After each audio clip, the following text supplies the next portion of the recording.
Welcome to the Business Growth Podcast. Today I'm here with Alysha, the CEO and founder of Fast Growth Consulting. Welcome to the show. Thanks for having me. So tell us a little bit more. What do you guys do at Fast Growth Consulting? Yeah, sure. So I started the company in 2019. Not the best time to start a business, but we survived. And I largely actually started it as a fractional CFO. I had been a finance leader in startups since 2006 here in London. And I enjoy that kind of chaotic early stage startup environment.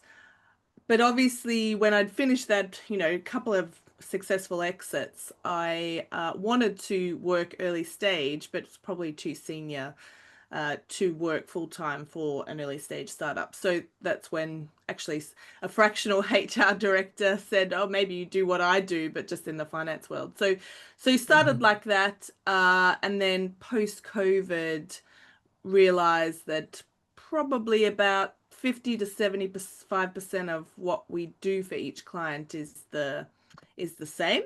And then there's about, 25% plus that's quite bespoke. So that gave me the idea that I could start hiring people to help me work with startups and scale ups. So there's still a small team, there's only 7 of us, but I have a couple of CFOs who do that fractional CFO work for startups. And then we have a couple of more junior people as well. Generally, startups need financial controllers to assist with their already existing bookkeepers. So yeah, that's kind of how it evolved over the last 7 years. Okay. Nice. I actually started my business at the start of 2019 as well. And Oh, did you? it was e-commerce, so it was even more difficult trying to ship goods from China. So it's a bit of a Yes, mess. I can imagine. Yeah. And then so why specifically startups? Like what appealed to you to specialize in that niche specifically? I think because I really do enjoy the craziness.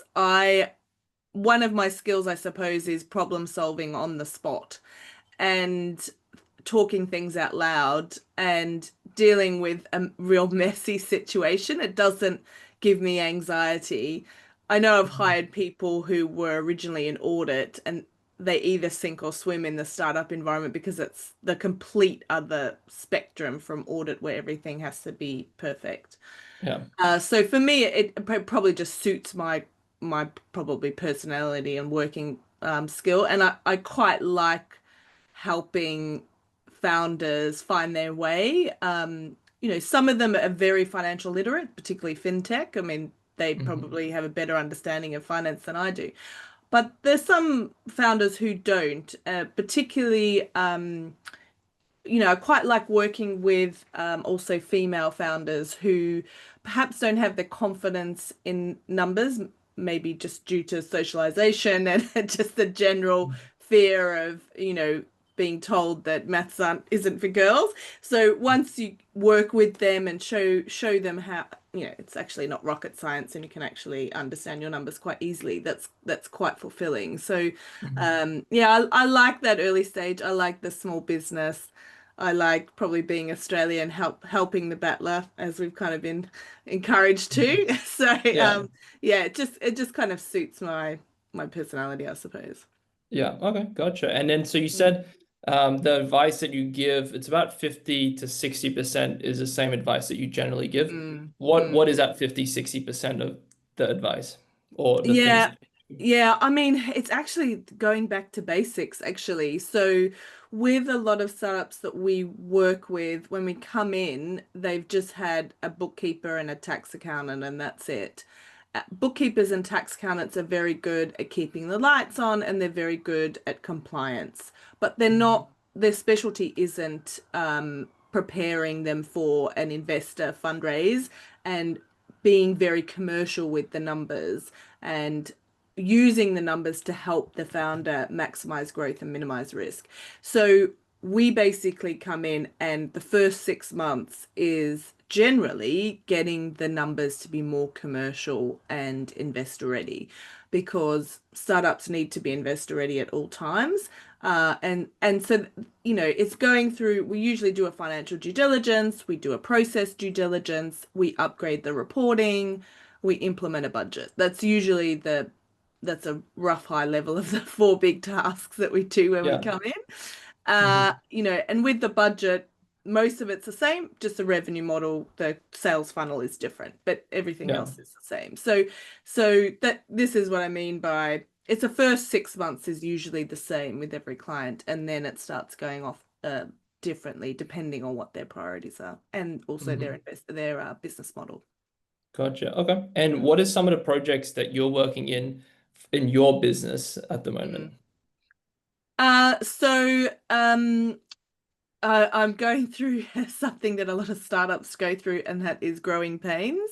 So, Uh-huh. up until I would say 2 years ago, I was the lead on every single project. And so, it's very easy when everything's in your head to lead on a project. And then Yeah. when you hand over the reins to somebody else with a new client, you Hmm. realize how much. Oh, actually, I do actually know a lot of things. And so it's getting things out of my brain and into basically operations. So, interestingly, a friend of mine who's also a founder recommended a book called Systemology, and it's Hmm. about going through your operational processes and essentially documenting and systemizing it so that you can kind of step away a little bit from the business and be more of a CEO rather than a doer. So Yeah. we started implementing Systemology at the beginning of September. So hope to, Mhm. especially with our two main products, hope to have that kind of nailed by year end. So yeah, Nice. so Yeah, that's a I big task. definitely love a good SOP, especially coming from Mm, Deloitte. yes. What would you say is the main process that you find people struggle with the most to take over that you previously were doing? I think people are in general very good at doing and not necessarily leading. Hmm. Um, and I mean, I know that even I have a side project where I teach new and aspiring CFOs in a startup scale up. I wrote a book on it, and you can see there. And that is what it's all about as well, is, accountants as well. Also, we're taught how to do, not necessarily how to lead. And Hmm. in startups, I find that it is even more pronounced because you don't have necessarily a mentor to lean on. So whether you're a finance leader, a junior leader within a startup, or working for someone like me, getting that understanding of what it takes to lead a project is a Hmm. very different skill set to doing. So that's what Hmm. I'm finding the hardest part. So I'm actually, as much as we're saying, oh, this is how you do this, do this, do this, do this for potentially new employees, Yeah. actually it's like, okay, now you need to interview me on how to run this project rather than just do it. And yeah, that's the Mhm. biggest gap. Right. And I feel there would be an element of critical thinking with Yes, that as well. And sometimes correct. people are just very good at following instructions, but then when it comes to 100%. something that's not in that framework, they don't quite know what to do, I imagine. That's exactly right. And that's why, the 50 to 75% that I say with clients is generally the doing, and then the 25% plus is the thinking. So 100%. Yeah. Mhm. Yeah. Okay. And then how do you see the industry changing in the next couple of years? I mean, I think this is perhaps a broken record, but but the financial operations, I think, I mean, it's already changed a lot with software. If I think back to when I was the director of finance in Love Film, which used to send DVDs through the post before Amazon took us over, um, I had we were scale up, shall we say, so slightly a bit bigger than clients that I work with, and I had 5 people in my team just doing financial operations, and now one person can do that. A finance manager can do all of those 5 roles. So that's already changed, and I just think that's going to accelerate. So instead of having a complicated finance tech stack like we do at the moment, Mm. instead of a bigger team, we'll probably just have some AI agents to do it all. And so the financial operations piece, the data piece obviously is going. The critical thinking is staying, thankfully. The challenge that I find for my industry is I mean, maybe this has already happened when computers were introduced, but how do you go from a university degree to a critical thinking finance leader? That bit don't know how that's Mhm. going to work, and I suppose time will tell. So I've talked about it with a few of my colleagues in the industry, and yeah, that's probably the piece that I'm unsure about is Mhm. how we're gonna do that. Because obviously you learn from well, I definitely learn from doing, but Mhm. potentially they said that back in the 70s when you're going from a paper general ledger in a book and then you're moving to Mhm. computers and they didn't understand. So maybe we've already done it before, but just in a different world. So who knows? Maybe. Yeah, yeah. I think there is Yeah. maybe an element of curiosity as well with the critical thinking and really trying to Yeah. understand why things are the way they are. I know that's a big thing for me. Mm. In order for me to understand the process, I need to understand, okay, why is it like this? And then by Mm. doing that, then I develop like that foundation understanding of it, and then I can apply critical thinking if it doesn't follow my Yeah. understanding of Mm. the Yeah. process. Yeah, yeah. No, for sure, for sure. But yeah, I mean I mean it's going to be interesting. Like a lot of people, university gives you a basic understanding, but really you learn the knowledge on the job. So, Oh yeah, um 100%. yeah, so 100%, yeah. yeah, so we'll see what the future holds. So, yeah. Yeah, so essentially you're thinking a lot of these more admin tasks are going to be Mm. replaced by like an AI type of thing. Yeah, I mean, your ex-employer, I think, said in about 5 years, maybe they wrote this a year or two ago, Yeah. is that month end will be a click of a button. So all Hmm. that kind of, and the compliance side of thing. I mean, tax obviously also. So a lot of that will go, Hmm. and it'll be more of the strategic side of the role. Yeah. Yeah. Oh, yeah. Yeah. Yeah. That's generally the consensus from the everyone that I've spoken with. And Mm. then what have you guys implemented any AI or anything into your business with all of this? Yeah, I mean, we use AI daily. A lot of it for at the moment we're not using it necessarily for anything confidential, Yeah. but we are using it for things like, so for example, we have a channel that understands exactly how we like a revenue policy to be written, and it has the template that we like, and it has the understanding of which accounting standard we're using. And so when we have a new client, we just say without the name, just because sometimes with confidentiality, we're unsure, but we'll say, client A, this is their business model, and this is how we think the revenue recognition policy should be.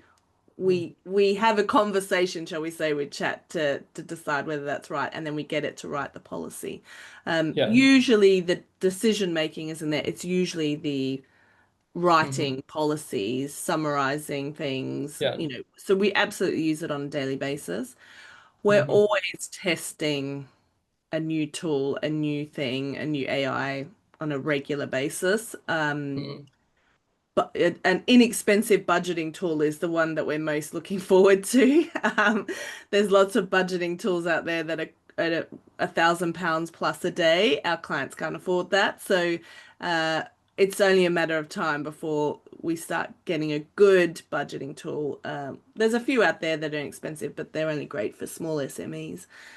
Hmm. Yeah, so that's one area we're looking forward to. But yeah, we're on a couple of MVP groups where we're being tested on to use certain AI tools as well by, brand new startups. So Yeah. yeah, so no, it's definitely something that we ha keep our eyes on. I think if you put your head in Hmm. the sand, you get left behind. So yeah. Oh yeah, 100%. Yeah, definitely. Yeah, I was like the other day I just used chat just to like write a legal contract as Mm, well. And I was just thinking how crazy it was previously. You would have had to pay a lawyer a couple hundred mm, bucks for mm, this. It would have taken a couple of hours to find the right one to get them to do mm, it. And then I mm, just did it in chat in 20 mm, seconds. And I was just mm, like, mm, crazy. And it was a really mm, good legal document. mm. Probably, if it's a serious legal document, you probably would get a lawyer, but just Yeah, for like a yeah, yeah. basic, for Yeah, a no, pretty for sure. basic one, just Yeah. to go with, yeah, it's pretty crazy. Yeah, yeah, yeah. I mean, it's quite good for doing a review of things as well. So even if you do receive a legal document, I Mm, quite like using it to send it to them and say, What are the pros and cons for this particular contract?" yeah. Using UK law, and it's quite interesting what it comes up with actually. Oh Mm, yeah. Or mm. even just give me a summary of what this contract says. Because sometimes Yeah, some contracts yeah, is what 20 plus pages, and then you're like, yeah, do I really need to read the fine print of everything? yeah, So can we get a yeah. summarized thing of the key things? Yeah. Yeah, 100%. Yeah, and it would probably do a better job than what I would. So, yeah, Probably, that's yeah. always You cool. typically you'd probably lose focus halfway through reading it, and then Yeah, you yeah, miss the exactly. one thing that you should have paid Yeah, yeah, attention yeah. to. Yeah.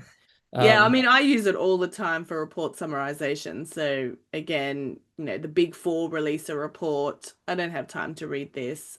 Chat mhm, knows who my target audience is, what clients we work with.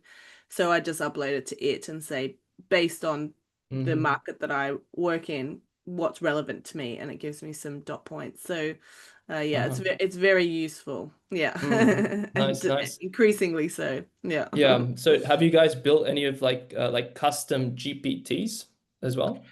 That's the bit that is on our list for this quarter, actually. So, yeah. Yeah. Okay. Yeah, it's pretty crazy the stuff you can do with it. So similar to what you were saying with the instructions of how you wanted to do your reports. So Mm, like the custom GPTs is a little bit more advanced, and it's just you just a lot easier to just quickly use it for every case. So I've built a couple of mm. custom GPTs. For me, Yeah. like one of them is my like biohacker. So it tells me like Okay. what Yeah. supplements to take, how my Yeah. Yeah. training program should be, Mm, like helps me with my sleep. Like it's pretty crazy where previously you mm, would have to see like I don't know 2 or 3 different people. I just go mm. and it knows my goals. It knows my training program. It now knows what supplements I take, Yeah. everything. So it's pretty cool. Like yeah, the stuff you can build in there. Yeah. No, for sure. I mean, I've just got certain channels now. I just name channels Hmm. and train the channels. So, yeah, I've only gone that far so far. Yeah. Oh yeah, yeah, yeah. Mm. I find Mm. out after a while those channels start getting a little bit slowed though, or the, Yeah. the, Yeah. the threads if you have too much stuff. Yeah. Yeah. Yeah. Yeah. No, Um, for sure. Yeah, I know it's starting to run out of time, so how about Mm. let's finish on what's on for the next couple of months of the year for you guys. Well, so for me is finishing off Systemology, Hmm. largely because, I want to grow the business and I need to have the operations really slick first.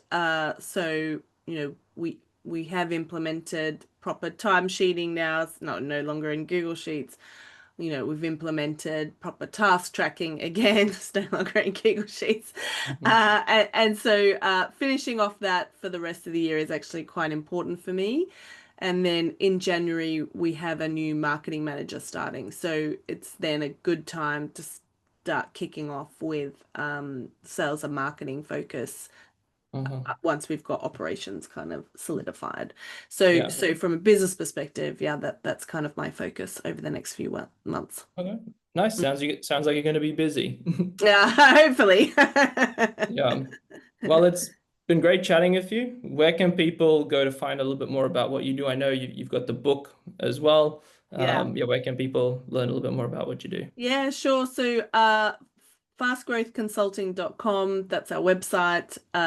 So that's probably got everything. And then obviously LinkedIn, we're very active on there. So you can look up myself, Alysha Randall, or Fast Growth Consulting. It's also business Mhm. page on there. So yeah, All righty. Cool. I'll put that in the show notes. It's been a pleasure amazing. having you on the show. You Thanks guys for have been having listening me. to the Business Growth Podcast. Until next time, keep growing.